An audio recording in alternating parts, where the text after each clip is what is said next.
Suami memperkenalkanku di depan semua keluarga dan teman-temannya, bahwa aku hanya seorang pembantu. Maaf kalau gayanya norak, maklum dia cuma pembantu. Lalu pamannya berdiri dan bertanya, "Jadi, sebenarnya kamu kerja apa? Sepertinya kamu tidak asing bagiku." Aku hanya senyum lalu menjawab pertanyaannya. Dengar jawaban dariku seketika seluruh ruangan hening. Suamiku tertawa menghina jawabanku. Tapi saat aku menunjukkan sesuatu, mereka semua benar-benar terdiam. Karena, sebelum ceritanya dimulai, silahkan tulis di kolom komentar dari daerah mana saja teman-teman yang menonton cerita ini. Jangan lupa like dan subscribe agar channel ini bisa semakin berkembang dan bisa mempersembahkan cerita yang lebih menarik lagi.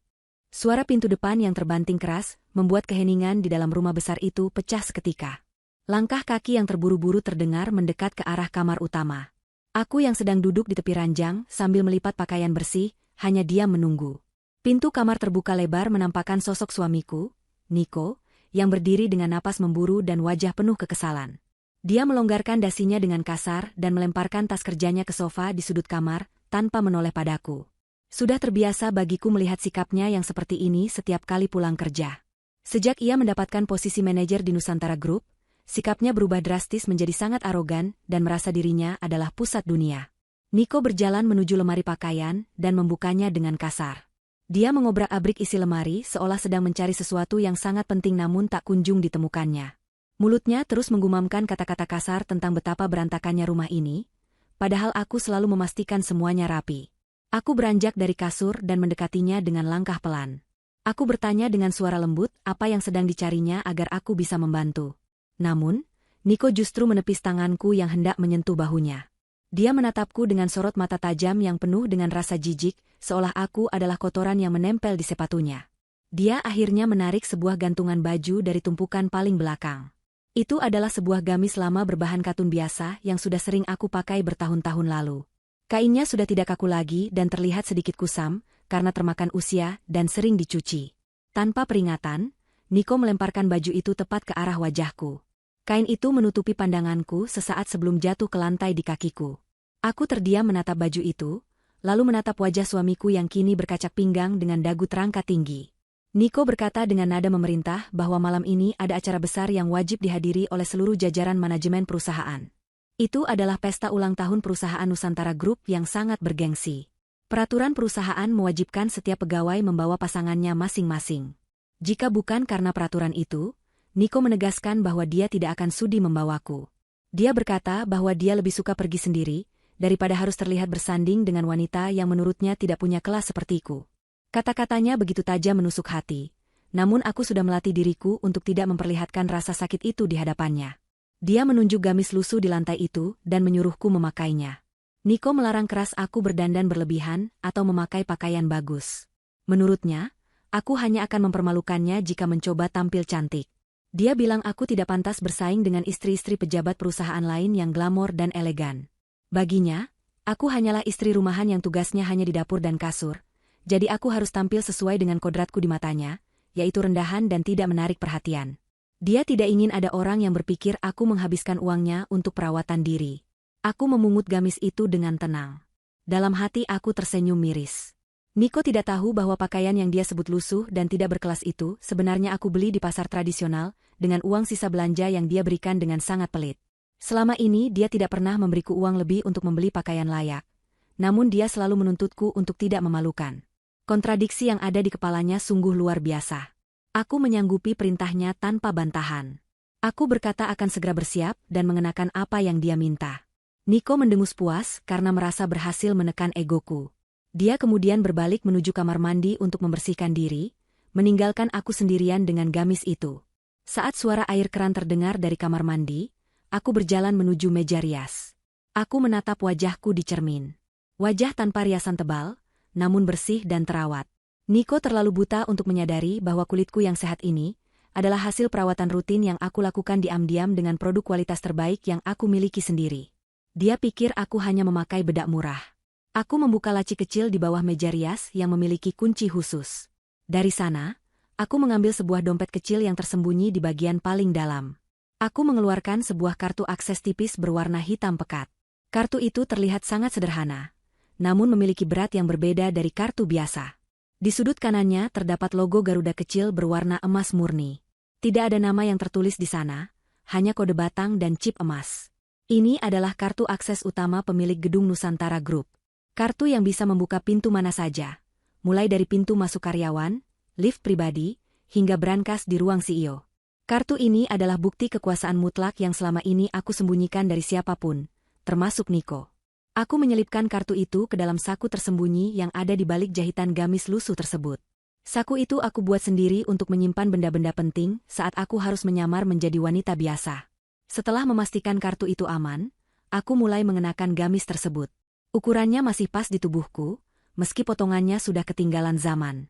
Aku mengambil hijab instan sederhana yang biasa dipakai ibu-ibu ke pasar. Aku memakainya tanpa jarum pentul tambahan, membiarkannya jatuh menutupi dada dengan gaya yang sangat konvensional dan jauh dari kata modis. Ponselku bergetar di atas meja. Sebuah pesan masuk dari Pak Hadi, kepala keamanan gedung sekaligus orang kepercayaan mendiang ayahku. Pesan itu memberitahukan bahwa seluruh persiapan sudah matang. Para direksi sudah berkumpul di ruangan khusus dan menunggu kedatanganku. Mereka sudah memegang semua bukti kecurangan yang dilakukan oleh Niko selama menjabat sebagai manajer. Data penggelapan dana, manipulasi laporan, hingga transaksi pembelian obat terlarang sudah tersimpan rapi. Pak Hadi bertanya apakah aku ingin mereka bertindak sekarang, atau menunggu aba-aba dariku. Aku mengetik balasan singkat dengan jari yang lincah. Aku meminta Pak Hadi untuk menahan semua tindakan sampai aku memberikan kode langsung di lokasi. Aku ingin melihat sejauh mana Niko akan bertingkah malam ini. Aku ingin melihat wajahnya saat dia menyadari bahwa istri yang selama ini dia injak-injak adalah orang yang memegang nasib hidup dan matinya. Setelah pesan terkirim, aku menghapus riwayat percakapan itu dan meletakkan ponselku ke dalam tas tangan tua yang kulitnya sudah mulai mengelupas di beberapa bagian. Tas itu semakin melengkapi penampilanku yang menyedihkan malam ini. Niko keluar dari kamar mandi dengan handuk melilit di pinggang. Dia menatapku dari ujung kepala hingga ujung kaki dengan tatapan menilai. Bibirnya menyunggingkan senyum sinis yang meremehkan. Dia berkata bahwa penampilanku sudah cukup pas untuk seorang pembantu yang diajak majikannya jalan-jalan. Kata-kata itu meluncur begitu saja dari mulutnya tanpa rasa bersalah sedikitpun. Dia merasa bangga bisa membuatku terlihat seperti ini. Dia mengingatkan lagi agar aku tidak banyak bicara di pesta nanti. Dia menyuruhku untuk duduk diam di pojok dan tidak usah sok kenal dengan siapapun. Aku hanya mengangguk patuh sambil menundukkan kepala, memainkan peran sebagai istri yang takut pada suami. Niko kemudian sibuk memilih setelan jas terbaiknya. Dia memakai jam tangan mahal yang dia beli bulan lalu dengan alasan bonus kantor. Padahal aku tahu itu uang hasil markup anggaran proyek. Dia menyisir rambutnya dengan rapi, menyemprotkan parfum mahal ke seluruh tubuhnya, hingga wanginya menyengat memenuhi ruangan. Kontras sekali penampilan kami berdua. Dia seperti pangeran yang hendak menjemput putri raja, sedangkan aku seperti upik abu yang hendak pergi ke pasar. Setelah selesai berdandan, Niko mengambil kunci mobil dari atas meja. Dia tidak menungguku atau membukakan pintu untukku. Dia berjalan keluar kamar dengan langkah lebar, membiarkan aku tertatih mengikuti di belakangnya. Di ruang tamu, dia sempat berhenti sebentar di depan cermin besar untuk mematut diri sekali lagi. Dia tersenyum pada bayangannya sendiri, memuji ketampanannya. Aku berdiri diam di belakangnya, menatap punggung pria yang sudah 5 tahun ini menjadi suamiku. Dulu aku menikahinya karena melihat potensi dan kebaikan hatinya, tapi harta dan jabatan ternyata mampu mengubah seseorang menjadi monster dalam waktu singkat. Niko berteriak agar aku cepat masuk ke mobil karena dia tidak mau terlambat. Dia bilang ada seseorang penting yang harus kami jemput di jalan. Jantungku berdesir pelan mendengar itu. Aku sudah bisa menebak siapa orang penting yang dimaksud. Namun aku tetap diam dan melangkah keluar rumah. Malam ini udara terasa dingin, namun hatiku terasa jauh lebih dingin. Aku menatap langit malam yang gelap tanpa bintang. Sebentar lagi, di gedung pencakar langit itu, aku akan membuka topengku. Aku akan menunjukkan pada Niko siapa sebenarnya yang memiliki kuasa. Penyamaran ini akan berakhir malam ini juga. Dengan langkah mantap, aku menyusul Niko menuju mobil sedan kantor yang terparkir di halaman. Mobil sedan hitam mengkilap itu melaju membelah jalanan kota yang padat. Niko menyetir dengan satu tangan memegang kemudi sementara tangan lainnya sibuk dengan ponselnya. Dia tampak bertukar pesan dengan seseorang sambil tersenyum-senyum sendiri. Aku duduk di kursi samping pengemudi, menatap jalanan lewat jendela kaca. Suasana di dalam mobil terasa kaku. Musik radio diputar dengan volume pelan, namun tidak mampu mencairkan ketegangan yang aku rasakan. Niko sama sekali tidak mengajakku bicara sejak kami meninggalkan rumah. Dia seolah menganggap aku tidak ada di sebelahnya. Setelah sekitar 15 menit perjalanan, Niko membelokkan mobil ke sebuah kompleks apartemen mewah. Dia berhenti di depan lobi dan menekan klakson 2 kali. Tidak lama kemudian, seorang wanita muda keluar dari pintu kaca lobi. Wanita itu mengenakan gaun malam yang sangat indah, berkilauan tertimpa cahaya lampu jalan. Rambutnya ditata rapi dengan gaya modern, wajahnya dipoles riasan sempurna yang menonjolkan kecantikannya. Itu Inara. Wanita yang Niko perkenalkan padaku sebagai sekretaris barunya beberapa bulan lalu. Niko menoleh padaku dengan wajah datar. Dia memerintahkan aku untuk pindah ke kursi belakang. Alasannya, Inara akan mabuk darat jika duduk di belakang, jadi dia harus duduk di depan. Selain itu, Niko beralasan bahwa mereka perlu membahas masalah pekerjaan selama perjalanan menuju lokasi pesta, jadi akan lebih mudah jika mereka duduk bersebelahan. Aku menatap Niko sejenak, mencari kejujuran di matanya, namun yang kutemukan hanyalah ketidakpedulian. Tanpa membantah, aku membuka pintu mobil dan keluar. Udara malam menerpa wajahku saat aku berdiri di aspal. Inara berjalan mendekat dengan senyum yang dibuat-buat. Dia menyapaku dengan sebutan, Ibu Yumna, namun nada bicaranya terdengar mengejek. Matanya meneliti pakaianku dari atas ke bawah, lalu dia menutup mulutnya seolah menahan tawa. Dia berkata bahwa gamisku sangat unik dan antik. Niko yang melihat interaksi itu dari dalam mobil, membentakku agar cepat pindah, karena mereka sedang terburu-buru. Aku membuka pintu belakang dan masuk, duduk di jok kulit yang dingin. Inara masuk ke kursi depan, tempat yang seharusnya menjadi hak istri sah. Dia menutup pintu dan langsung memperbaiki posisi duduknya agar nyaman. Aroma parfum Inara yang manis dan menyengat langsung memenuhi kabin mobil, bercampur dengan aroma parfum Niko. Mereka tertawa kecil saat Inara memuji penampilan Niko yang gagah malam ini. Niko membalas pujian itu dengan mengatakan bahwa Inara terlihat seperti bidadari. Aku yang duduk di belakang hanya bisa melihat sandaran kepala kursi mereka. Rasanya seperti aku adalah supir taksi atau asisten yang tidak terlihat, sementara mereka adalah pasangan kekasih yang sedang dimabuk asmara. Sepanjang perjalanan menuju hotel tempat pesta diadakan, Niko dan Inara asyik mengobrol.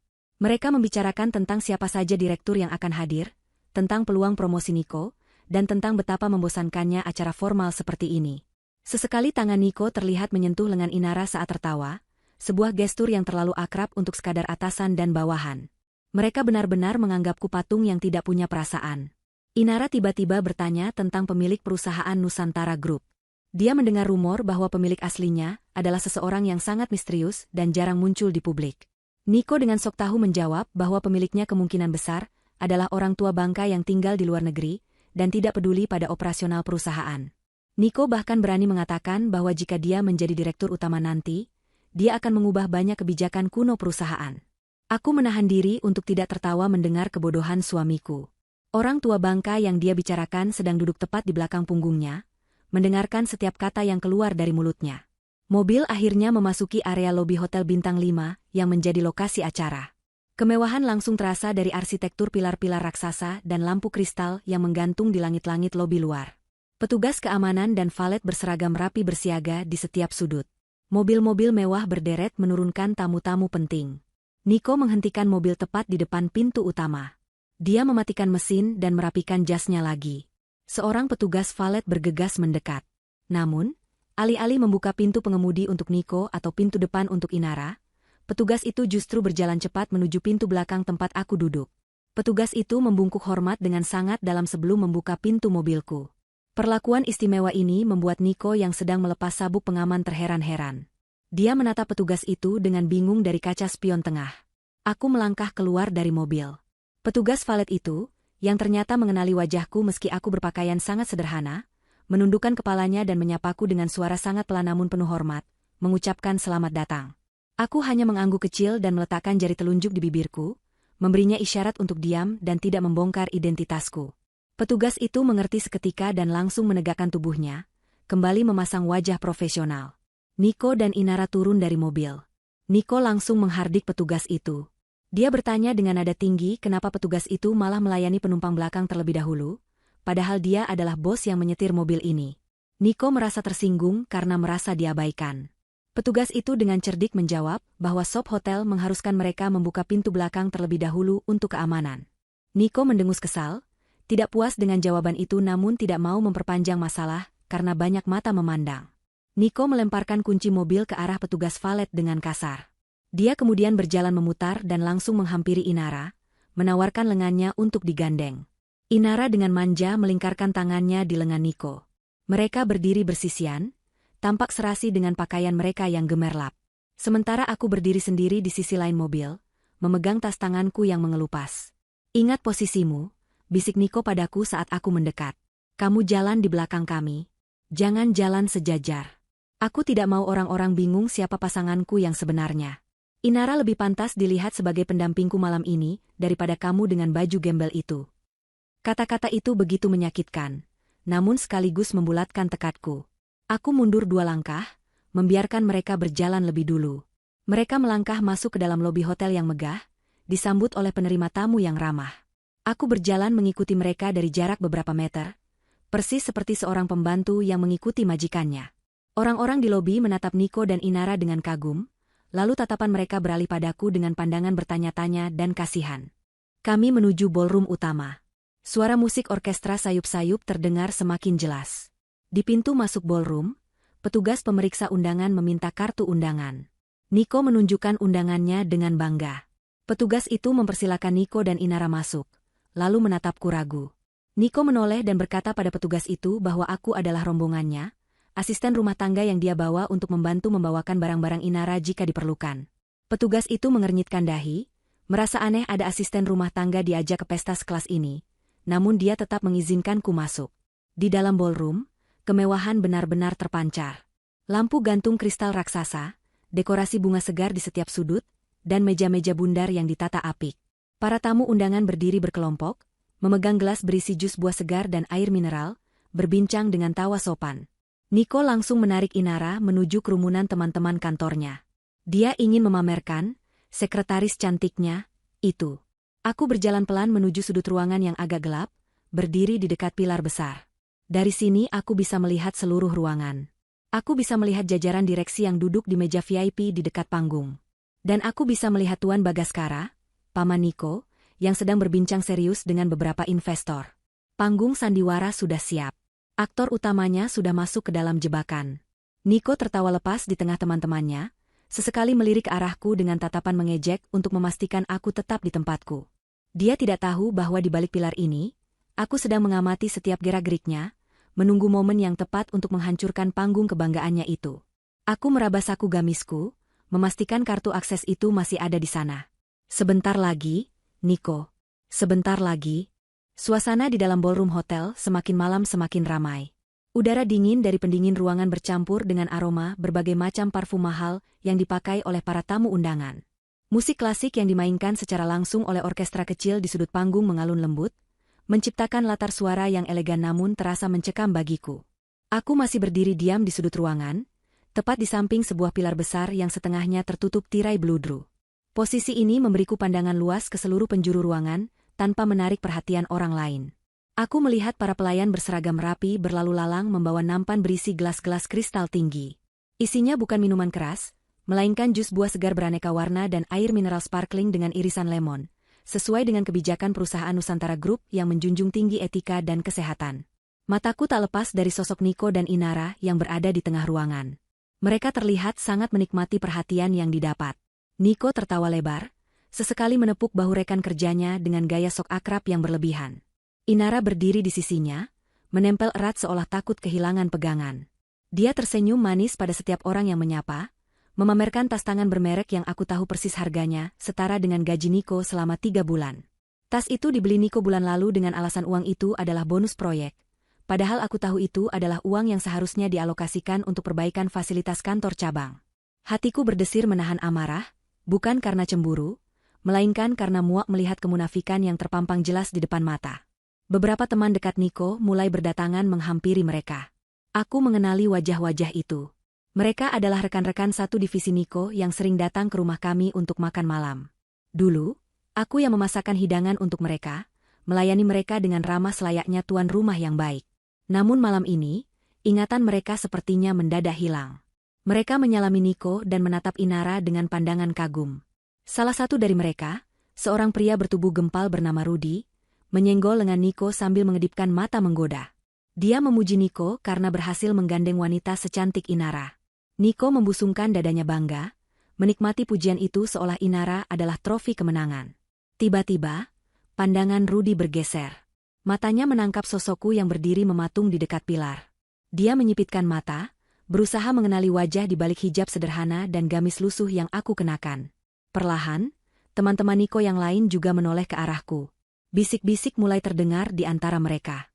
Rudy menyenggol Niko lagi, kali ini dengan ekspresi bingung.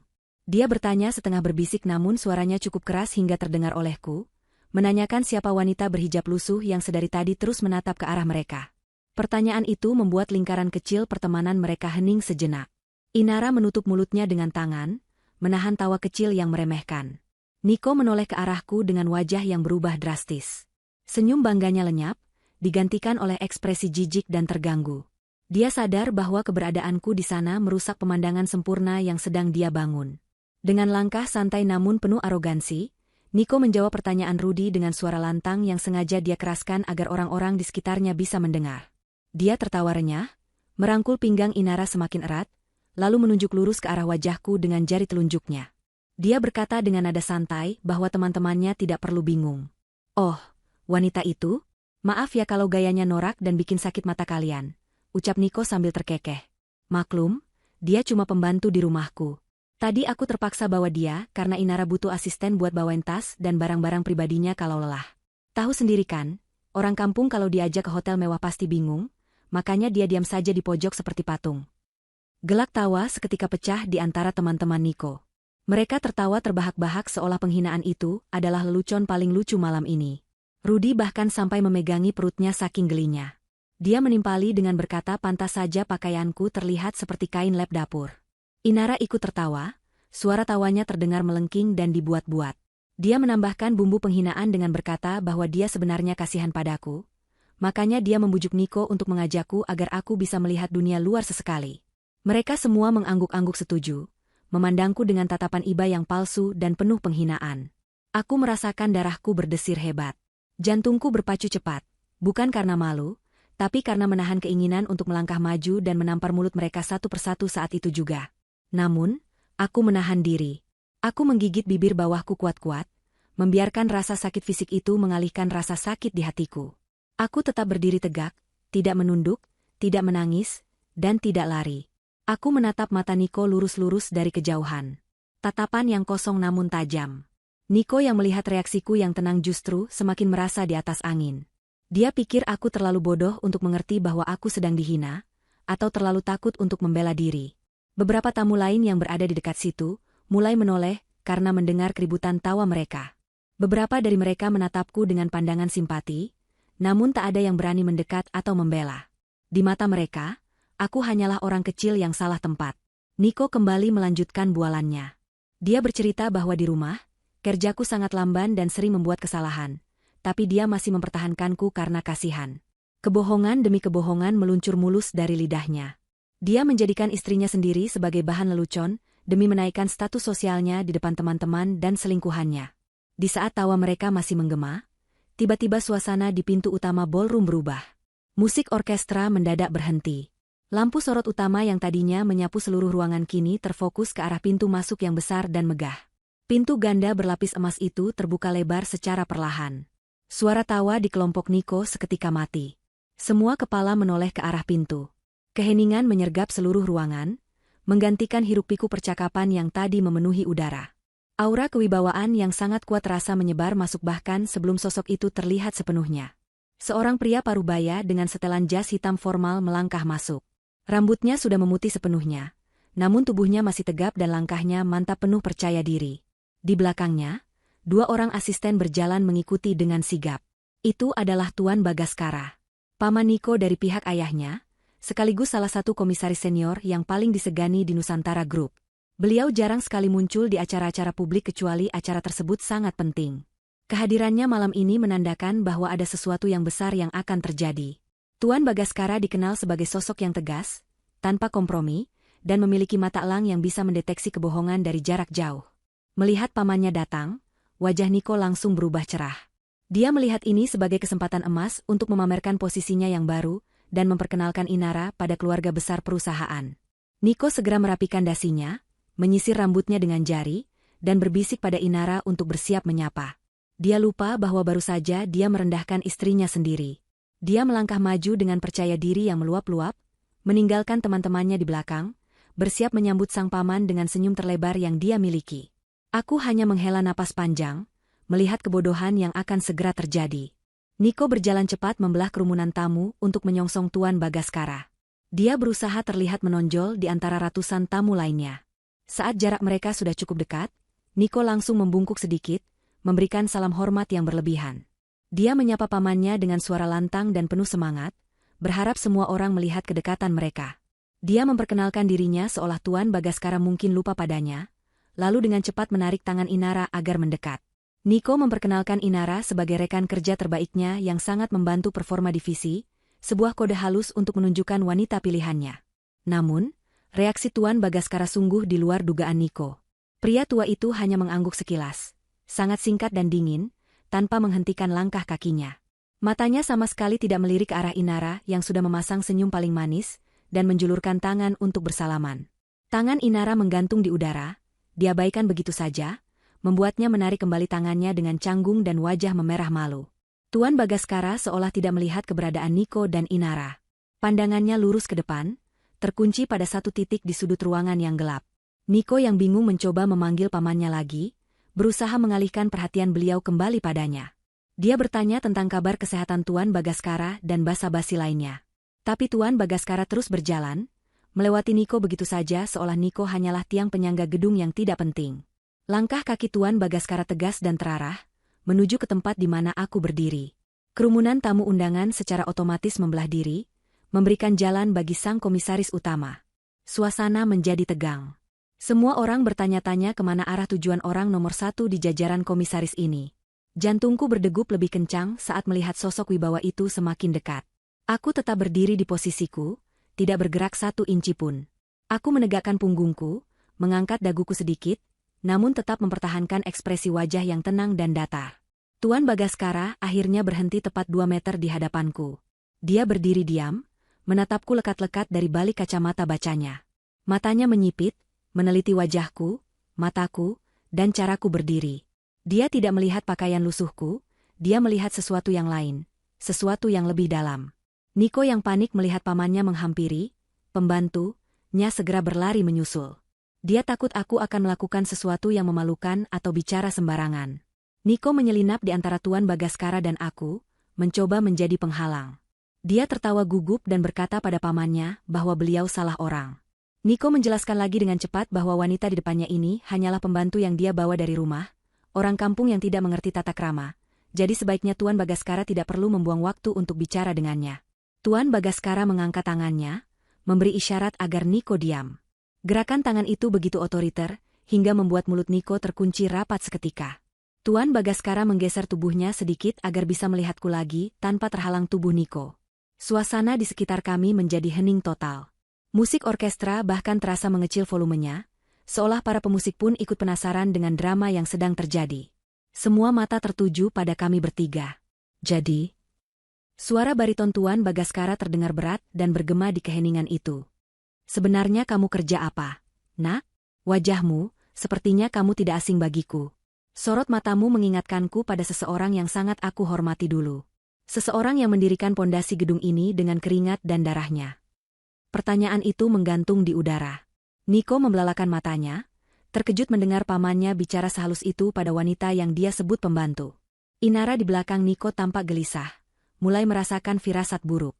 Keringat dingin mulai muncul di pelipis Niko. Dia mencoba memotong lagi, berkata bahwa pamannya pasti salah lihat karena mataku biasa saja, mata orang susah yang kurang tidur. Namun Tuan Bagaskara tidak menggubris gangguan Niko, beliau tetap menatapku menunggu jawaban. Aku menarik napas perlahan, mengumpulkan ketenangan. Perlahan, aku mengangkat wajahku sepenuhnya, menatap langsung ke dalam mata tua Tuan Bagaskara tanpa rasa takut sedikit pun. Aku tersenyum tipis, sebuah senyum penuh arti yang hanya bisa dipahami oleh orang-orang tertentu. Saya bekerja bersih-bersih, Tuan Bagaskara, jawabku dengan suara yang lembut namun tegas. Suaraku tidak bergetar sedikit pun, terdengar jernih di tengah keheningan ballroom. Niko yang mendengar jawabanku langsung meledak tawanya. Dia merasa lega karena jawabanku sesuai dengan skenario pembantu yang dia karang. Dia menepuk paha sambil tertawa terbahak-bahak, memecah ketegangan yang tadi sempat terbangun. Tuh kan, Paman, benar apa kata saya? Seru Niko sambil menunjuk-nunjuk wajahku lagi. Dia sendiri yang bilang, bersih-bersih. Dia itu cuma tukang sapu, tukang pel, tukang cuci piring. Pembantu. Paman terlalu berlebihan memikirkan dia. Sudahlah, ayo kita ke meja VIP, Paman. Tidak pantas seorang komisaris bicara dengan tukang bersih-bersih rendahan begini. Tawa Niko menggema sendirian. Tidak ada orang lain yang ikut tertawa kali ini. Para tamu undangan lain justru merasa ada yang aneh. Mereka melihat kontras yang tajam antara sikap Niko yang kasar dan sikapku yang sangat tenang dan berwibawa, meski mengaku sebagai tukang bersih-bersih. Tuan Bagaskara juga tidak tertawa. Wajahnya justru semakin serius. Dia menangkap nada bicara ganda dalam kalimatku. Dia adalah orang tua yang bijak dan berpengalaman. Dia tahu bahwa kata, bersih-bersih, bisa memiliki banyak makna. Aku tidak membiarkan Niko menikmati tawanya terlalu lama. Sebelum dia sempat menarik tangan pamannya untuk pergi, aku kembali membuka mulut. Kali ini, aku melangkah satu langkah ke depan, mempersempit jarak antara aku dan mereka. Aura kepatuhan yang tadi aku pasang, perlahan aku lepaskan. Ya, suami saya benar, kataku lagi, kali ini dengan intonasi yang lebih dingin dan menekan. Mataku beralih menatap Niko yang masih menyeringai. Saya spesialis bersih-bersih. Niko mendengus meremehkan. Iya, kita semua tahu kamu jago ngepel. Sudah, diam kamu. Bukan mengepel lantai, Niko, potongku cepat dan tajam, membuat Niko terdiam kaget. Tapi membersihkan perusahaan dari tikus-tikus berdasi, benalu yang menggerogoti aset, koruptor yang memanipulasi laporan keuangan, dan karyawan tidak kompeten yang bisanya cuma bersolek. Kalimat itu meluncur seperti pedang yang ditebas cepat. Senyum di wajah Niko lenyap seketika, digantikan oleh wajah pucat pasi. Inara mundur selangkah, matanya membulat sempurna. Tuan Bagaskara tersentak kecil, sebuah pemahaman tiba-tiba muncul di matanya. Dia menatapku dengan pandangan baru, pandangan penuh hormat dan keterkejutan. Keheningan di ruangan itu kini berubah menjadi ketegangan yang mencekam. Tidak ada lagi suara denting gelas, tidak ada bisik-bisik. Semua orang menahan napas, menyadari bahwa wanita berhijab lusuh ini baru saja melemparkan ancaman perang terbuka tepat di muka manajer mereka. Suasana di dalam ruangan pesta itu mendadak berubah menjadi sangat dingin dan berat. Kalimat terakhir yang aku ucapkan tentang membersihkan perusahaan dari tikus berdasi dan koruptor masih terngiang-ngiang di telinga setiap orang yang mendengarnya. Wajah Niko yang tadinya merah padam karena menahan tawa, kini berubah warna menjadi pucat pasi, lalu dengan cepat berubah lagi menjadi merah gelap karena amarah yang memuncak. Dia merasa harga dirinya baru saja diinjak-injak di depan pamannya dan ratusan tamu penting lainnya oleh wanita yang selama ini dia anggap tidak berdaya. Urat-urat di leher Niko menonjol keluar, menandakan emosinya sudah tidak bisa dibendung lagi. Dia mengepalkan tangannya erat-erat hingga buku-bukunya memutih. Inara yang berdiri di samping Niko tampak ketakutan. Dia mundur perlahan menjauh dari Niko, seolah bisa merasakan aura bahaya yang memancar dari tubuh kekasih gelapnya itu. Senyum manis yang sedari tadi dia pamerkan sudah hilang tanpa bekas. Dia menatapku dengan pandangan bingung bercampur ngeri, mencoba mencerna apa maksud dari perkataanku. Sementara itu, Tuan Bagaskara masih berdiri tegak di posisinya. Pria tua itu tidak bergerak sedikitpun, namun matanya yang tajam terus menatapku dengan intensitas tinggi. Dia tidak terlihat marah, justru sebaliknya, dia terlihat seperti seseorang yang baru saja menemukan jawaban dari sebuah teka-teki yang rumit. Niko melangkah maju dengan kasar, mengikis jarak di antara kami. Napasnya terdengar memburu seperti banteng yang siap menyeruduk. Dia menunjuk wajahku tepat di depan hidungku, jarinya gemetar karena marah. Dia berteriak lantang, memecah keheningan yang mencekam itu. Dia membentakku dengan kasar, bertanya siapa aku berani bicara lancang seperti itu. Dia menuduhku sudah gila dan mempermalukannya dengan sengaja. Suaranya menggema ke seluruh penjuru ruangan, membuat beberapa tamu wanita menutup mulut mereka karena kaget. Niko benar-benar kehilangan kendali dirinya. Topeng pria sukses dan berwibawa yang dia pakai sejak awal pesta kini hancur lebur, memperlihatkan sifat aslinya yang temperamental dan kasar. Aku tidak mundur selangkah pun. Aku tetap berdiri tenang, menatap mata Niko yang nyalang. Ketenanganku itulah yang membuat Niko semakin gila. Dia merasa diabaikan dan diremehkan. Dia berharap aku akan menangis atau bersujud minta ampun setelah dia bentak, seperti yang biasa aku lakukan di rumah untuk menghindari pertengkaran. Tapi malam ini berbeda. Aku bukan lagi Yumna si istri penurut. Aku adalah Yumna yang siap memberikan hukuman. Melihat aku yang hanya diam dengan tatapan menantang, kesabaran Niko habis. Dia mengangkat tangan kanannya tinggi-tinggi, bersiap melayangkan tamparan keras ke pipiku. Orang-orang di sekitar kami terpekik kaget. Beberapa memalingkan wajah, karena tidak tega melihat kekerasan yang akan terjadi. Inara menjerit kecil. Tuan Bagaskara hendak membuka mulut untuk mencegah, namun dia terlambat. Tangan Niko melayang turun dengan cepat mengarah ke wajahku. Namun, sebelum telapak tangan kasar itu menyentuh kulitku, sebuah tangan lain yang jauh lebih kekar dan kuat muncul dari arah belakang Niko dan mencengkeram pergelangan tangannya di udara. Gerakan tangan Niko terhenti seketika, tertahan kuat oleh cengkeraman besi itu. Niko terkejut bukan main.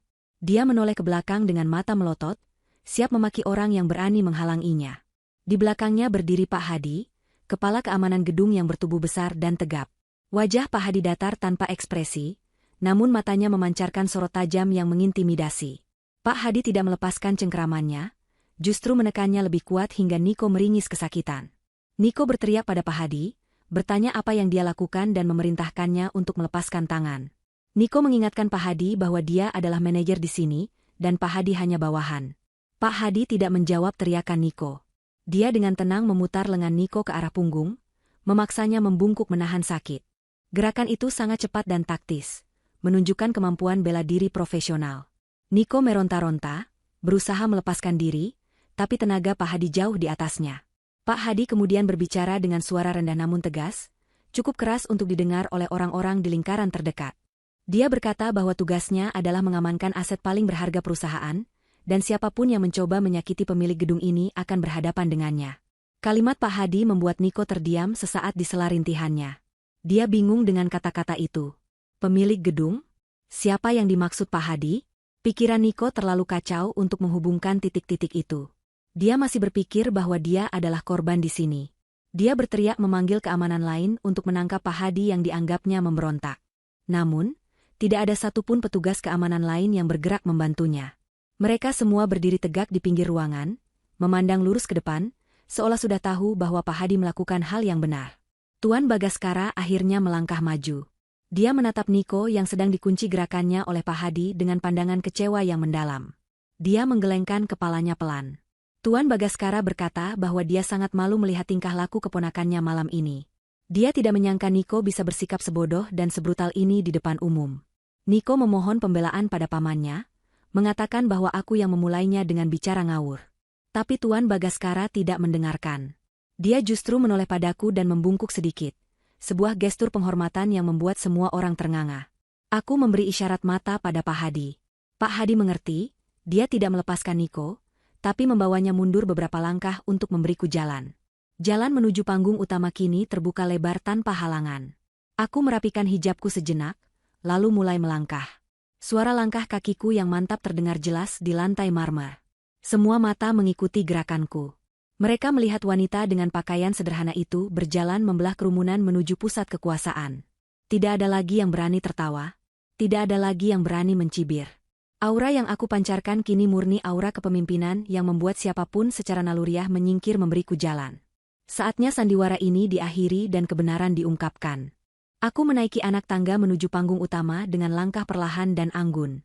Cahaya lampu sorot mengikuti setiap gerakanku, menjadikan aku pusat perhatian tunggal di ruangan raksasa itu.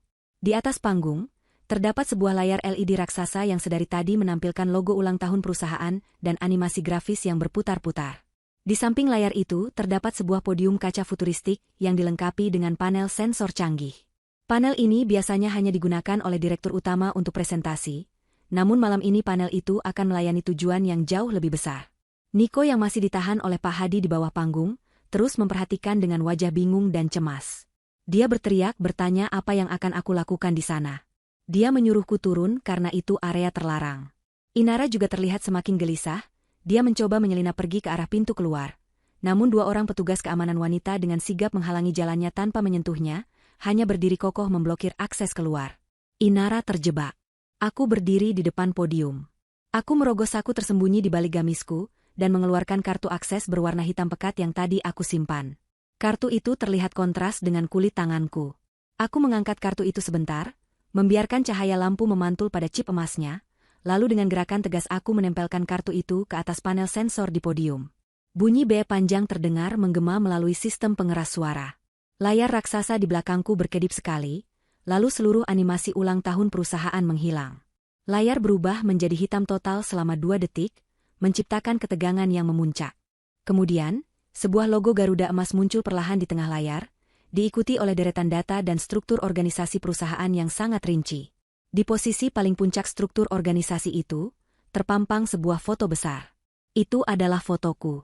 Foto diriku mengenakan hijab rapi dan blazer formal, dengan tatapan mata yang tajam dan wibawa.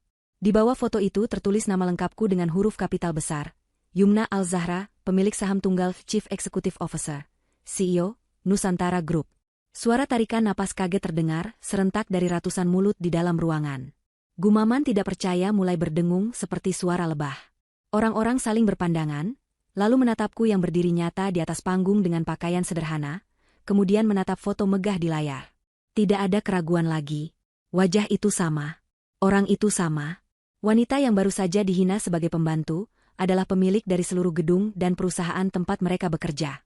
Di bawah struktur namaku, layar menampilkan bagan direksi. Dan jauh di bawah, di bagian manajemen menengah, terpampang foto Niko. Namun, foto Niko memiliki tanda silang merah besar di wajahnya dengan status tertulis, dalam peninjauan pelanggaran berat kasus penipuan. Data itu terpampang jelas, telanjang di hadapan semua kolega dan atasannya. Niko yang melihat layar itu membelalakan matanya sampai batas maksimal. Lututnya seketika lemas. Jika tidak ditahan oleh Pak Hadi, dia pasti sudah ambruk ke lantai. Wajahnya kehilangan semua darah, menjadi seputih kertas. Mulutnya ternganga tapi tidak ada suara yang keluar. Otaknya seolah berhenti bekerja, tidak sanggup memproses kenyataan bahwa istri yang selama ini dia anggap bodoh dan miskin ternyata adalah bos besarnya sendiri. Kenyataan ini menghantamnya lebih keras daripada pukulan fisik manapun. Tiba-tiba, sebuah pergerakan terjadi di barisan depan meja VIP. Direktur utama perusahaan yang selama ini menjadi atasan yang paling ditakuti Niko, berdiri dari kursinya. Dia merapikan jasnya dengan cepat, lalu memutar tubuh menghadap ke arahku di panggung. Tanpa ragu, dia membungkukkan badannya 90 derajat, memberikan penghormatan terdalam. Gerakan ini diikuti oleh jajaran direksi lainnya. Satu persatu, para petinggi perusahaan berdiri dan membungkuk hormat ke arahku. Pemandangan itu sungguh luar biasa. Orang-orang paling berkuasa di perusahaan itu tunduk pada wanita berbaju lusuh di atas panggung. Para tamu undangan lain yang melihat itu pun ikut terbawa suasana. Rasa takut dan hormat menjalar dengan cepat. Mereka yang tadi ikut menertawakan lelucon Niko kini menundukkan kepala dalam-dalam, takut jika wajah mereka diingat olehku. Hening kembali menguasai ruangan, tapi kali ini bukan hening karena bingung, melainkan hening karena rasa segan yang amat sangat. Aku mendekatkan wajahku ke mikrofon di podium. Suaraku terdengar jernih dan berwibawa memenuhi setiap sudut ballroom. Selamat malam semuanya, ucapku tenang. Maaf saya terlambat memperkenalkan diri secara resmi. Saya Yumna. Gedung tempat kalian berpijak, makanan yang kalian nikmati, dan gaji yang kalian terima setiap bulan, semuanya berasal dari tanda tangan saya. Aku menatap lurus ke arah Niko yang kini sudah jatuh berlutut, karena Pak Hadi melepaskan pegangannya. Niko menatapku dari bawah dengan pandangan kosong, air mata ketakutan mulai menggenang di pelupuk matanya. Ada yang mengatakan bahwa penampilan adalah segalanya. Lanjutku sambil menyentuh ujung hijab sederhanaku. Tapi malam ini saya membuktikan bahwa penampilan hanyalah bungkus. Dan kamu, Niko, kamu terlalu sibuk menilai bungkus sampai lupa bahwa kamu sedang menggali kuburanmu sendiri di hadapan pemilik tanahnya. Aku menekan tombol lain di panel podium. Layar di belakangku berubah tampilan lagi. Kali ini bukan struktur organisasi, melainkan deretan bukti percakapan pesan singkat, bukti transfer bank, dan rekaman CCTV. Itu adalah bukti-bukti perselingkuhan Niko dengan Inara, serta bukti penggelapan dana yang mereka lakukan. Foto-foto pembelian tas mewah, jam tangan, hingga transaksi obat terlarang terpampang nyata. Cahaya dari layar LED raksasa di belakangku berpendar terang, menyinari seluruh ruangan ballroom yang kini tenggelam dalam keheningan total. Tidak ada satupun tamu yang berani bersuara, bahkan napas mereka seolah tertahan di tenggorokan. Semua mata terpaku pada data-data digital yang bergulir di layar, menampilkan aib dan kejahatan yang selama ini tersembunyi rapi di balik setelan jas mahal dan senyum palsu suamiku.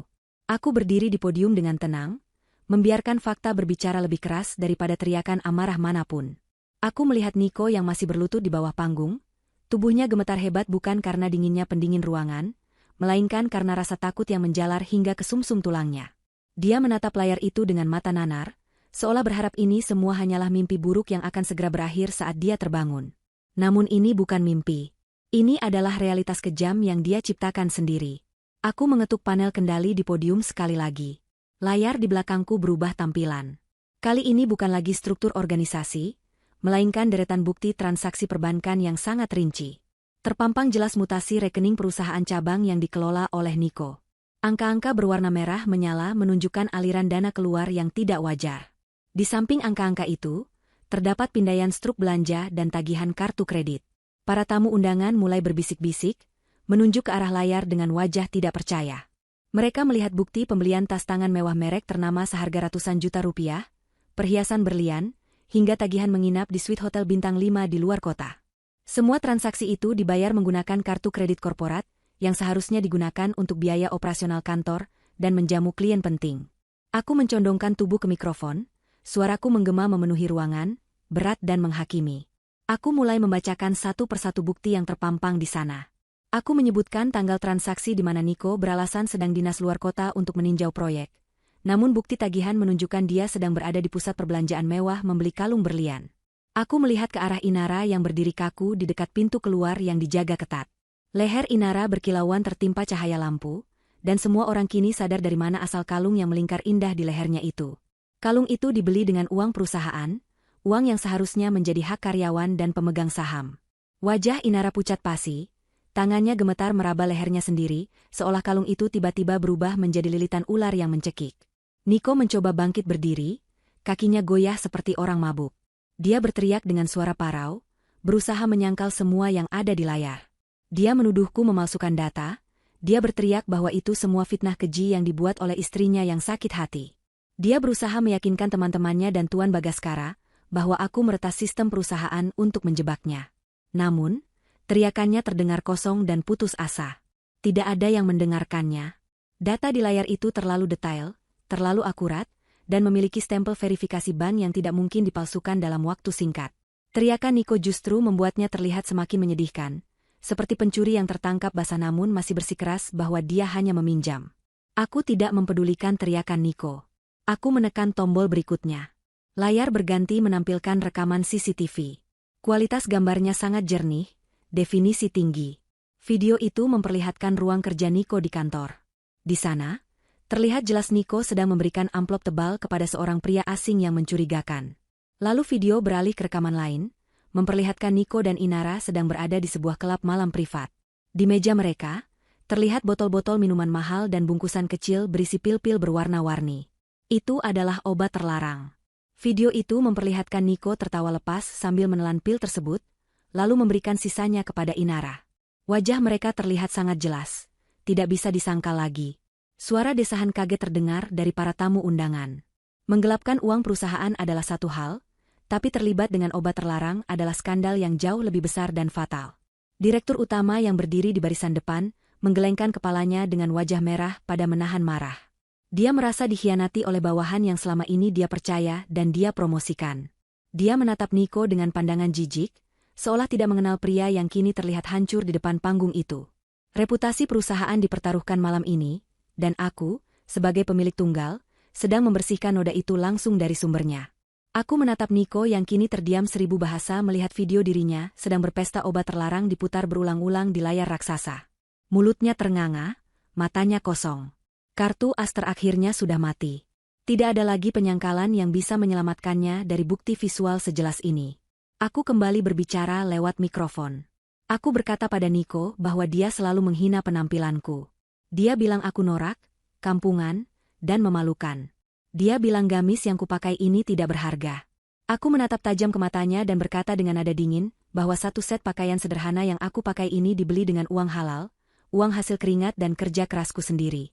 Sedangkan jas mahal yang dia pakai, jam tangan yang melingkar di pergelangan tangannya, dan sepatu mengkilap yang dia banggakan, semuanya dibeli dari uang curian. Aku bertanya padanya di depan semua orang, siapa yang sebenarnya lebih memalukan malam ini? Siapa yang sebenarnya? Gembel, yang hidup dari belas kasihan uang orang lain? Pertanyaan itu menohok ulu hatinya, meruntuhkan sisa-sisa harga diri yang masih dia genggam. Nico menundukkan kepalanya dalam-dalam. Dia tidak sanggup menatap mata para tamu yang kini memandangnya dengan tatapan menghakimi. Teman-temannya yang tadi tertawa bersamanya kini mundur menjauh, membuat jarak yang lebar seolah Niko membawa penyakit menular. Mereka tidak mau dikaitkan dengan penjahat korup dan pecandu obat. Rudy, teman yang tadi paling keras tertawa menghinaku, kini pura-pura sibuk melihat ponselnya, berusaha menyembunyikan wajahnya. Pengkhianatan sosial terjadi begitu cepat. Saat kau di atas, semua orang mengaku teman. Saat kau jatuh dan terbukti busuk, bayanganmu sendiri pun enggan menemani. Aku melanjutkan pidatoku. Aku mengumumkan dengan tegas bahwa per malam ini, segala akses dan wewenang Niko di Nusantara Group dicabut secara total. Aku menyatakan pemecatan tidak hormat untuk saudara Niko Baskara dan saudari Inara. Suaraku bergema tegas, tidak ada keraguan sedikitpun. Namun, hukuman tidak berhenti di situ. Aku menampilkan satu slide terakhir di layar. Sebuah dokumen audit forensik yang menunjukkan total kerugian negara dan perusahaan akibat ulah Niko. Angkanya fantastis, mencapai 5 miliar rupiah. Aku membacakan angka itu dengan lantang.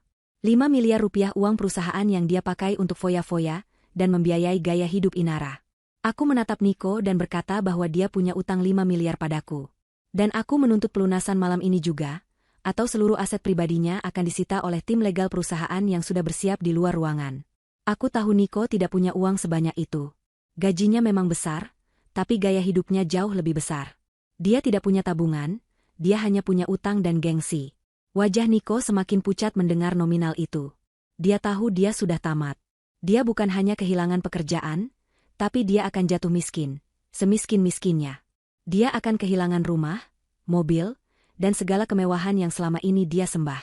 Inara tiba-tiba berteriak histeris dari tempatnya berdiri. Dia menangis meraung-raung, mengatakan bahwa dia tidak tahu apa-apa soal uang itu. Dia berteriak bahwa Niko yang memberikannya semua barang itu sebagai hadiah. Dia mencoba mencuci tangan, berusaha menyelamatkan dirinya sendiri dari jerat hukum. Tapi aku menatapnya dingin. Aku berkata bahwa sebagai penerima barang hasil kejahatan, dia juga bisa dijerat pasal penadah dan pencucian uang. Tangisan Inara semakin keras, dia merosot ke lantai, merusak gaun malamnya yang indah. Pemandangan itu sungguh ironis. Pasangan yang 1 jam lalu masuk ke ruangan ini bak raja dan ratu, kini merangkak di lantai seperti pesakitan yang memohon ampun. Aku menutup presentasi bukti kejahatan itu dengan mematikan layar. Ruangan kembali diterangi lampu normal, namun suasananya sudah berubah total. Atmosfer pesta sudah lenyap, berganti menjadi ruang pengadilan jalanan. Aku turun dari podium. Langkah kakiku terdengar menakutkan bagi Niko. Aku berjalan mendekati pinggir panggung, berdiri tepat di atas tempat Niko berlutut. Aku menatap puncak kepalanya. Dulu, aku selalu menunduk di hadapannya, takut membuatnya marah. Hari ini, posisi itu berbalik 180 derajat. Dia yang menunduk, gemetar, dan tidak berdaya di bawah kakiku. Hukuman sosial sudah selesai, Niko, bisikku pelan, namun cukup terdengar olehnya karena keheningan ruangan. Sekarang bersiaplah untuk hukuman hukum. Kamu pikir kamu bisa menghinaku dan merampok perusahaanku tanpa konsekuensi?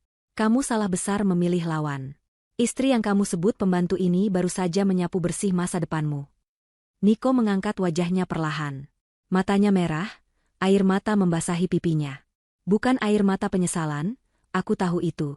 Itu adalah air mata ketakutan dan rasa kasihani pada diri sendiri. Dia melihat sekeliling, mencari celah, mencari pertolongan. Matanya tertuju pada Tuan Bagaskara. Satu-satunya harapannya. Pamannya, darah dagingnya.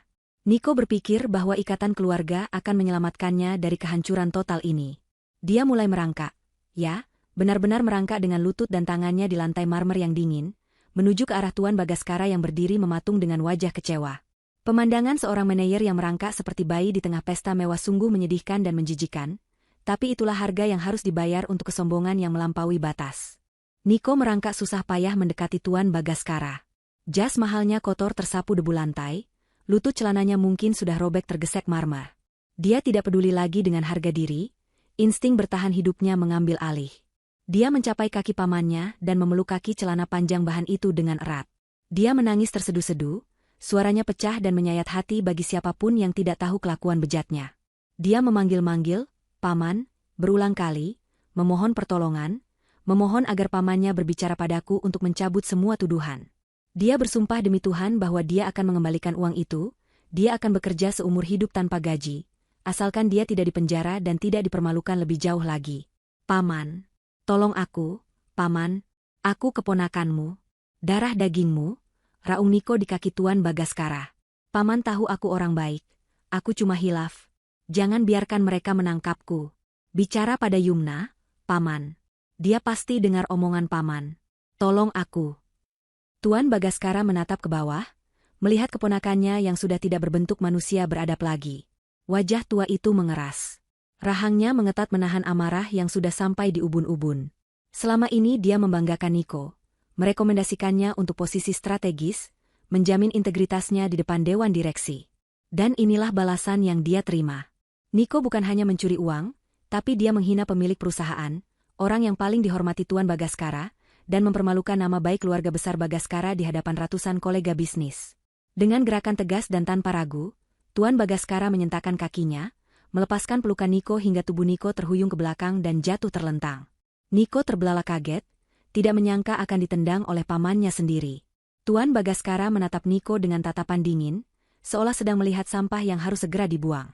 Jangan panggil aku paman. Suara Tuan Bagaskara rendah tapi menusuk tajam. Malam ini, detik ini juga, aku putuskan hubungan kekeluargaan denganmu. Aku malu. Sangat malu punya keponakan sebodoh dan sejahat kamu. Kamu bukan hanya pencuri, Niko. Kamu manusia tidak tahu diuntung. Kamu punya berlian di rumah, istri yang solehah, cerdas, dan kaya raya. Tapi kamu malah memungut kerikil jalanan dan memamerkannya seolah itu permata. Tuan Bagaskara menunjuk ke arahku yang berdiri di atas panggung. Ibu Yumna adalah atasan saya. Beliau adalah orang yang menyelamatkan perusahaan ini dari kebangkrutan 5 tahun lalu saat ayahmu, kakakku sendiri, gagal mengelolanya. Kamu tidak tahu sejarah itu karena kamu sibuk foya-foya. Dan sekarang kamu memintaku membela kamu di hadapan beliau? Kamu salah alamat, nak. Hukum harus ditegakkan. Nama baik keluarga Bagaskara lebih penting daripada menyelamatkan satu anggota keluarga yang busuk. Penolakan mentah-mentah dari Tuan Bagaskara membuat dunia Niko runtuh sepenuhnya. Benteng terakhirnya sudah hancur. Dia menatap pamannya dengan pandangan tidak percaya, lalu beralih menatapku. Dia sadar pamannya tidak akan membantu. Kini dia beralih strategi. Dia bangkit duduk, lalu memutar tubuhnya menghadap ke arahku lagi. Wajahnya berubah memelas, dibuat sesedih mungkin. Dia mencoba memainkan kartu emosional sebagai suami. Dia berpikir bahwa hati seorang wanita pasti lembut dan mudah luluh jika disentuh dengan kenangan masa lalu. Sayang, Yumna, istriku. Panggil Niko dengan suara bergetar yang dibuat-buat. Dia mengangkat tangannya ke arahku seolah ingin meraihku. Sayang, tolong jangan begini. Aku tahu aku salah. Aku hilaf. Aku tergoda setan. Tapi ingatlah pernikahan kita, sayang. Ingat janji suci kita 5 tahun lalu. Kita pernah bahagia, kan? Aku suamimu, imammu. Masa kamu tega melihat suamimu masuk penjara? Di mana hati nuranimu sebagai istri? Maafkan aku, sayang. Aku janji akan berubah. Aku akan pecat Inara, aku akan kembali padamu. Kita mulai lagi dari nol ya? Aku cinta kamu, Yumna. Cuma kamu. Mendengar kata-kata manis yang berbisa itu, perutku terasa mual. Betapa hebatnya dia berakting. Baru 10 menit yang lalu dia menyebutku pembantu norak. Dan sekarang dia memanggilku sayang dan imam. Inara yang mendengar Niko menyalahkannya dan berjanji akan memecatnya, tiba-tiba meledak amarahnya. Rasa takut Inara berubah menjadi kebencian mendalam. Dia merasa dikhianati. Dia sudah menyerahkan segalanya untuk Niko. Dan sekarang Niko mau membuangnya begitu saja demi menyelamatkan diri sendiri. Inara bangkit berdiri, menyeka air matanya dengan kasar. Dia berjalan cepat mendekati Niko dan berteriak lantang, menunjuk wajah Niko dengan jarinya yang berkutek merah. Dasar laki-laki pengecut. Buaya darat. Apa kamu bilang? Kamu mau pecat aku? Kamu bilang kamu cinta aku. Kamu bilang istrimu itu membosankan, kaku, dan tidak bisa memuaskanmu. Kamu yang merayuku duluan, Niko. Kamu yang memaksaku ikut memakai obat terlarang itu. Kamu bilang itu vitamin biar kuat kerja. Sekarang kamu mau cuci tangan dan menyalahkan aku? Niko panik karena Inara membuka aib lebih lebar. Dia berdiri dan mencoba menutup mulut Inara. Diam kamu. Dasar perempuan gila. Kamu yang menggoda aku. Kamu yang minta tas mahal. Kamu yang minta liburan ke luar negeri. Kalau bukan karena tuntutan gaya hidupmu, aku tidak akan korupsi. Oh, jadi sekarang salahku. Inara membalas dengan teriakan lebih keras, mendorong dada Niko. Siapa yang tanda tangan cek itu? Kamu. Siapa yang punya akses brankas? Kamu. Jangan bawa-bawa aku. Ibu Yumna. Inara menoleh ke arahku, berteriak putus asa. Bu, Niko yang otak segalanya. Saya cuma korban manipulasinya. Dia bilang dia direktur utama, dia bilang dia bujangan kaya. Saya ditipu, Bu. Penjarakan saja dia, jangan saya. Mereka berdua mulai saling dorong, saling cakar, dan saling maki di depan ratusan orang. Adegan itu sungguh memalukan sekaligus memuaskan. Dua orang yang tadinya bersatu dalam kesombongan dan dosa, kini saling tikam saat kapal mereka karam. Topeng cinta sejati yang mereka agung-agungkan ternyata serapuh kertas tisu. Tidak ada cinta di sana, yang ada hanya kepentingan dan nafsu.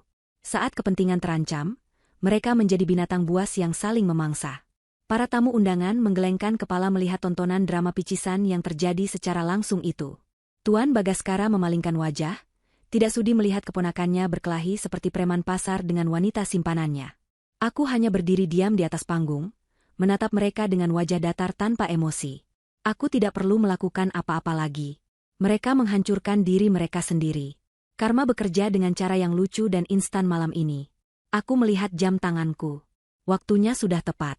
Dari arah pintu utama lobi, terdengar suara sirine mobil polisi yang meraung-raung, semakin lama semakin dekat, menembus dinding kaca hotel hingga terdengar ke dalam ballroom. Pintu ballroom terbuka kasar. Sekelompok petugas kepolisian berseragam lengkap masuk dengan langkah tegap, dipimpin oleh seorang perwira tinggi. Mereka membawa surat penangkapan resmi. Suara keributan Niko dan Inara terhenti seketika saat melihat polisi datang. Wajah mereka yang tadi merah karena marah kini kembali pucat pasi, kali ini permanen. Mereka sadar bahwa permainan sudah benar-benar berakhir. Tidak ada lagi negosiasi, tidak ada lagi drama. Hukum negara sudah hadir untuk menjemput. Saudara Niko Baskara dan saudari Inara, tanya perwira polisi itu tegas. Niko mundur selangkah, menggelengkan kepala, mulutnya menggumamkan kata, tidak, berulang kali. Tapi polisi tidak butuh persetujuannya. Dua petugas langsung maju, menarik tangan Niko ke belakang, dan bunyi klik logam dingin terdengar jelas. Borgol sudah terpasang. Inara juga langsung diamankan oleh Polwan, tangannya ikut diborgol. Niko meronta saat digiring polisi. Dia menoleh ke arahku untuk terakhir kalinya, matanya memancarkan keputusasaan yang amat sangat. Yumna, istriku, tolong, jangan biarkan mereka membawaku. Aku suamimu. Yumna ah. Aku turun dari panggung perlahan, mendekati mereka yang sedang digiring keluar. Polisi memberi jalan sedikit agar aku bisa bicara. Aku berdiri tepat di depan Niko. Aku menatap matanya yang basah. Niko, ucapku pelan, namun tajam.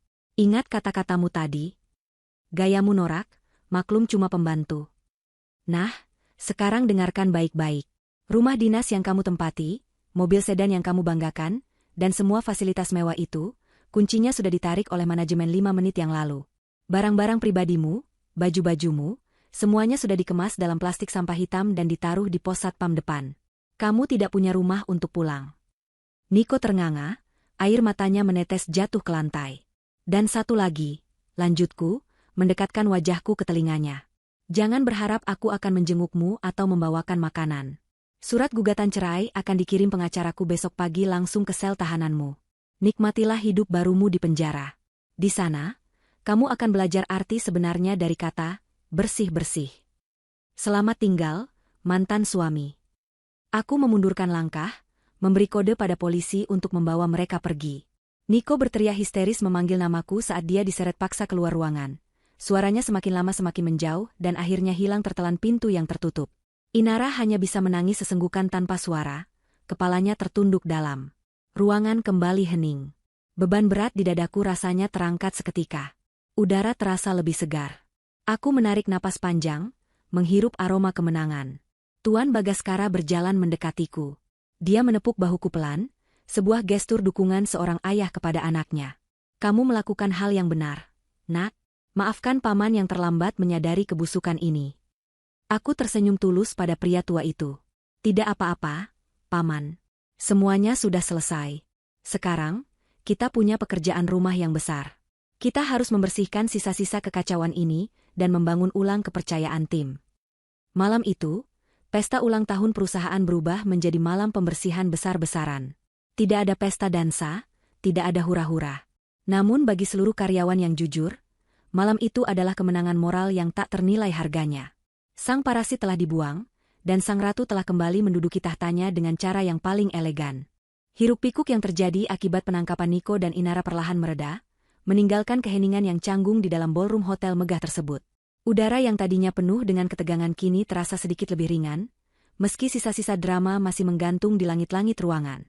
Para tamu undangan, yang terdiri dari jajaran direksi, manajer senior, dan mitra bisnis, masih berdiri terpaku di tempat masing-masing. Mereka seolah baru saja menyaksikan sebuah pertunjukan teater tragis yang dimainkan secara langsung tanpa naskah. Tatapan mereka beralih dari pintu keluar tempat Nico diseret, kembali ke arah panggung tempat aku berdiri. Namun kali ini, tatapan itu berbeda. Tidak ada lagi pandangan meremehkan, tidak ada lagi bisik-bisik mencemooh tentang pakaianku yang sederhana. Yang ada hanyalah rasa hormat yang mendalam, bercampur dengan ketakutan dan kekaguman. Aku menarik napas panjang, mengisi paru-paruku dengan udara kemenangan yang menenangkan. Aku merapikan sedikit ujung hijabku yang terkena hembusan angin pendingin ruangan, lalu kembali mendekatkan wajah ke mikrofon. Suaraku terdengar tenang dan stabil, seolah tidak baru saja mengirim suamiku sendiri ke penjara. Aku mengucapkan permohonan maaf kepada seluruh tamu atas ketidaknyamanan yang terjadi. Aku menjelaskan bahwa tindakan pembersihan ini harus dilakukan secara terbuka untuk menunjukkan integritas perusahaan yang tidak menoleransi kecurangan dalam bentuk apapun. Aku menegaskan bahwa Nusantara Group akan tetap berjalan seperti biasa, bahkan akan menjadi lebih kuat setelah benalu-benalu dibersihkan dari akarnya. Para tamu mengangguk setuju, beberapa bahkan mulai bertepuk tangan pelan, yang kemudian diikuti oleh tepuk tangan meriah dari seluruh ruangan. Itu adalah tepuk tangan pengakuan atas otoritasku. Setelah menutup acara secara resmi, aku turun dari panggung. Tuan Bagaskara dan Direktur Utama langsung menghampiriku. Kami berbincang sebentar mengenai langkah-langkah hukum selanjutnya. Aku memberikan instruksi tegas kepada tim legal perusahaan yang sudah bersiaga untuk segera memproses penyitaan aset Nico. Aku tidak ingin menunda sedetik pun. Malam ini juga, tim eksekusi harus bergerak ke rumah dinas yang selama ini ditempati Nico. Semua fasilitas harus ditarik. Aku ingin memastikan bahwa ketika Nico sadar nanti, dia tidak memiliki apa-apa lagi selain baju tahanan yang melekat di tubuhnya. Sementara itu, di kantor kepolisian distrik, suasana yang jauh berbeda sedang terjadi. Nico dan Inara tiba dengan mobil patroli dalam keadaan yang menyedihkan. Nico, yang beberapa jam lalu masih merasa sebagai raja dunia dengan jas mahalnya, kini duduk terpuruk di kursi ruang pemeriksaan dengan tangan masih terborgol. Jasnya sudah kusut, rambutnya berantakan, dan wajahnya sembab bekas air mata. Petugas polisi yang memeriksanya tidak memberikan perlakuan istimewa sedikitpun. Bagi mereka, Nico hanyalah satu dari sekian banyak penjahat kerah putih yang tertangkap basah. Nico berusaha menggunakan taktik lamanya, dia mencoba menggertak petugas dengan menyebutkan nama-nama pejabat yang dia kenal, berharap bisa mendapatkan perlakuan khusus atau sambungan telepon. Namun, petugas itu hanya tertawa sinis dan menyuruhnya diam. Proses pemeriksaan berlangsung alot dan melelahkan. Nico dicecar pertanyaan mengenai aliran dana 5 miliar rupiah yang hilang. Bukti-bukti yang aku berikan sudah sangat lengkap, sehingga setiap penyangkalan yang keluar dari mulut Nico langsung bisa dipatahkan oleh penyidik dengan data valid. Nico terpojok. Dia tidak bisa lagi berbohong. Di ruangan sebelah, suara Inara terdengar melengking histeris. Dia sedang diperiksa oleh penyidik wanita. Inara terus-menerus menyalahkan Nico, mengaku bahwa dia hanya dijebak dan tidak tahu asal-usul uang yang dipakai Nico untuk membelikannya barang mewah. Pengkhianatan di antara mereka semakin nyata. Cinta yang mereka agung-agungkan ternyata tidak lebih kuat dari rasa takut akan penjara. Malam semakin larut. Setelah proses berita acara pemeriksaan awal selesai, Nico digiring menuju sel tahanan sementara. Sebelum masuk ke sel, petugas memintanya melepaskan semua barang pribadi. Jam tangan mewah yang dia banggakan, dompet kulit, ikat pinggang, sepatu mengkilap, hingga jas formalnya, semuanya dilucuti. Nico harus menukar pakaian mahalnya dengan kaos oblong kusam dan celana pendek tahanan yang ukurannya kebesaran. Saat dia melihat pantulan dirinya di kaca buram pos jaga, Nico menangis lagi. Identitasnya sebagai pria sukses telah dilucuti secara harfiah. Kini dia hanyalah seorang tahanan nomor sekian. Dia dimasukkan ke dalam sel yang dingin, pengap, dan berbau tidak sedap, bergabung dengan tahanan lain yang menatapnya dengan pandangan buas. Tidak ada kasur empuk, tidak ada pendingin ruangan, hanya ada lantai semen yang keras. Keesokan paginya, berita penangkapan Nico menyebar dengan kecepatan cahaya.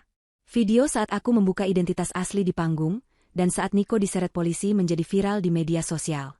Netizen memberikan komentar pedas dan hujatan tanpa ampun. Nama Niko Baskara hancur total. Jejak digitalnya dipenuhi caci maki.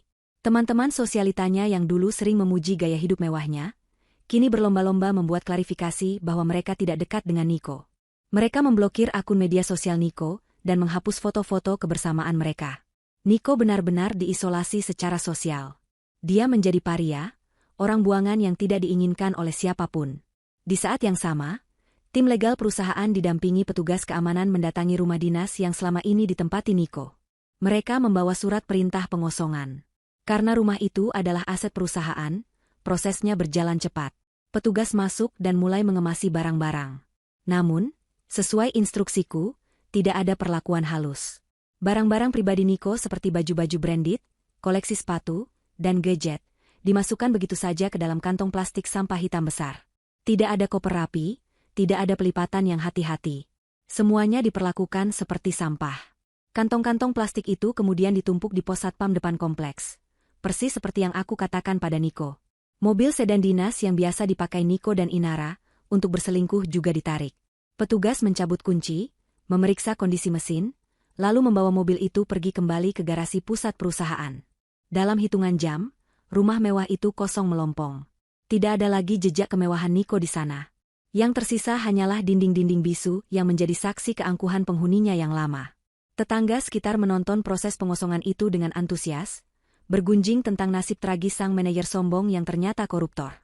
Rasa malu itu tidak hanya dirasakan Niko di penjara, tapi juga mencoreng sisa-sisa nama baiknya di lingkungan tempat tinggalnya.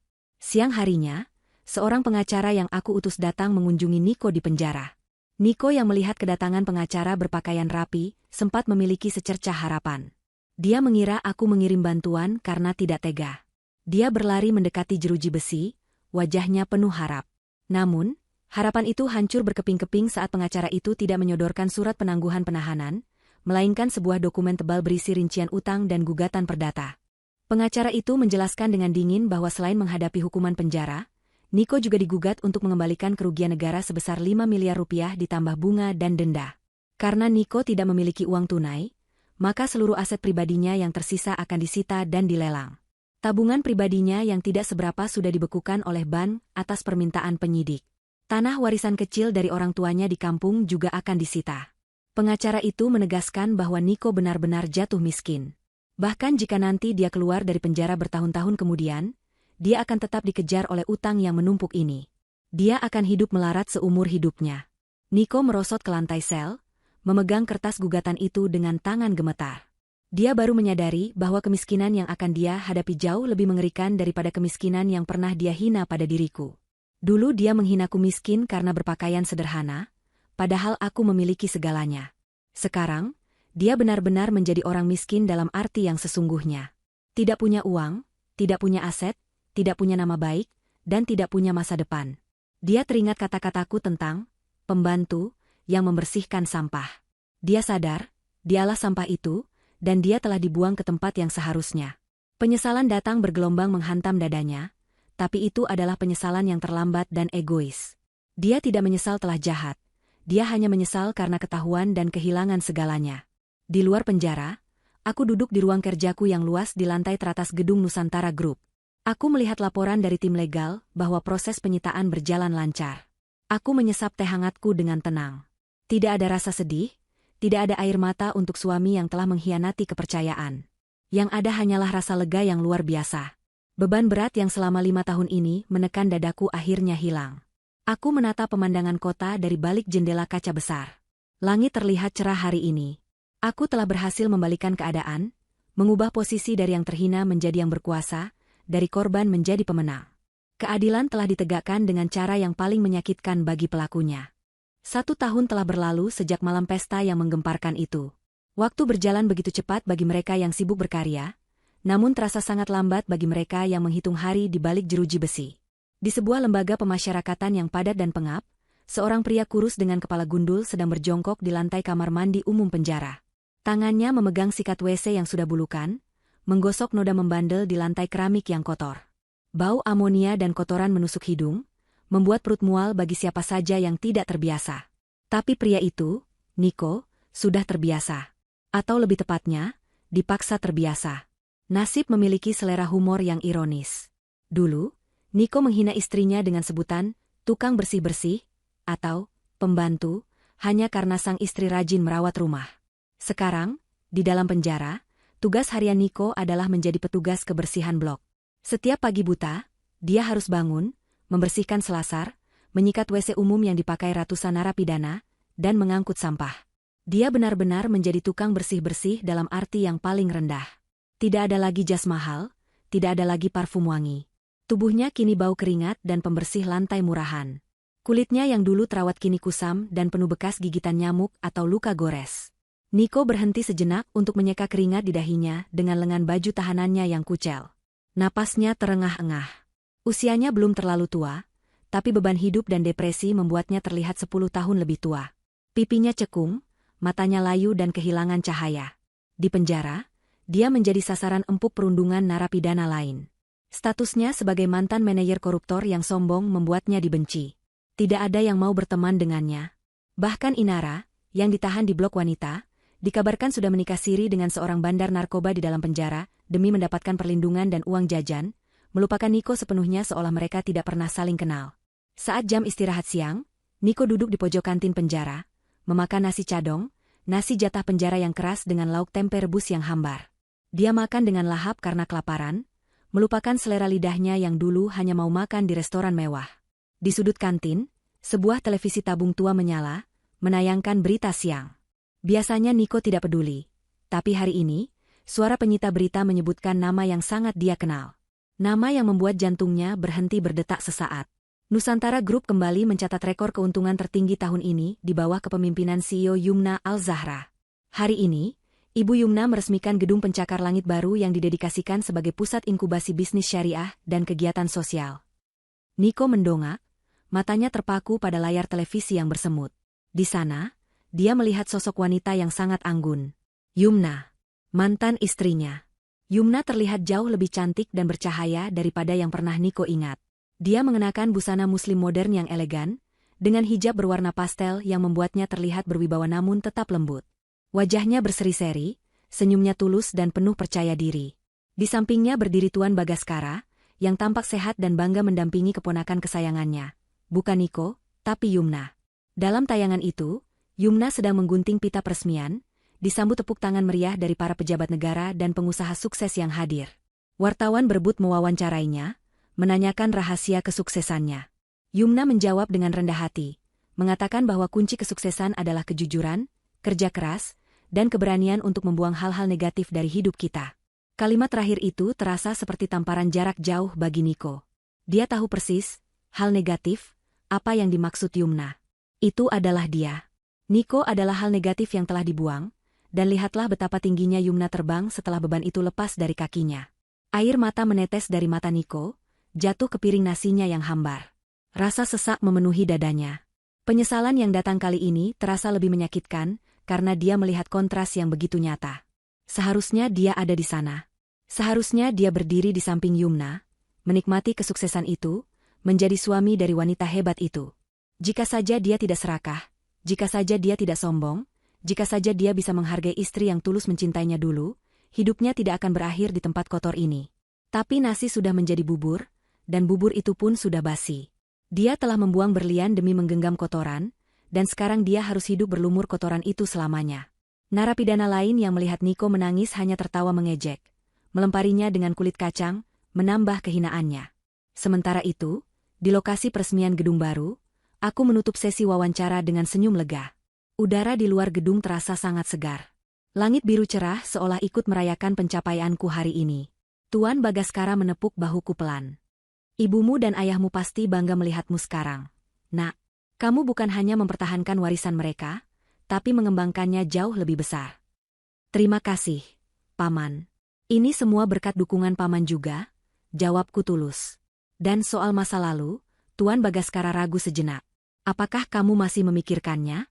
Surat cerai sudah resmi keluar bulan lalu, kan? Aku mengangguk mantap. Sudah resmi, Paman. Aku sudah tidak memikirkannya lagi. Bagiku, itu adalah bab buku yang sudah selesai dan ditutup rapat. Tidak ada dendam, tapi juga tidak ada rindu. Yang ada hanya pelajaran berharga bahwa harga diri wanita tidak ditentukan oleh penilaian suami yang buta hati, tapi oleh kualitas dirinya sendiri. Aku berjalan menuju mobil jemputanku. Bukan lagi taksi atau kendaraan umum, tapi sebuah mobil sedan mewah yang nyaman, hasil jerih payahku sendiri. Pak Hadi, yang kini sudah diangkat menjadi kepala divisi keamanan korporat, membukakan pintu untukku dengan hormat. Kali ini, tidak ada suami yang menyuruhku duduk di belakang atau menghinaku. Aku duduk di kursi manapun yang aku mau. Aku adalah nahoda bagi hidupku sendiri. Sebelum masuk ke mobil, aku sempat menoleh ke belakang, melihat gedung tinggi yang baru saja kuresmikan. Kaca-kaca gedung itu memantulkan cahaya matahari, berkilauan indah. Aku teringat masa-masa sulit saat aku harus menyamar, menahan hinaan, dan bersabar menghadapi pengkhianatan. Semua rasa sakit itu kini telah terbayar lunas. Aku bukan lagi korban. Aku adalah penyintas yang menang. Wanita yang dulu dihina sebagai pembantu, kini berdiri di puncak dunia. Aku tersenyum pada bayanganku di kaca jendela mobil. Senyum seorang wanita yang merdeka seutuhnya. Tidak ada lagi Yumna yang menunduk takut. Yang ada adalah Yumna Al-Zahra, sang pemimpin, sang ibu, dan wanita yang bahagia. Jalan, Pak Hadi, perintahku lembut. Siap, Bu Yumna. Kemana tujuan kita? Ke depan. Menuju masa depan yang lebih cerah. Mobil melaju perlahan meninggalkan keramaian, membawaku pergi menjauh dari bayang-bayang masa lalu yang kelam, menuju cakrawala baru yang penuh harapan. Dan di kejauhan sana, di balik tembok penjara yang dingin, biarlah masa lalu itu membusuk bersama penyesalannya sendiri. Keadilan telah menemukan jalannya, dan kisah ini berakhir dengan kepuasan yang sempurna.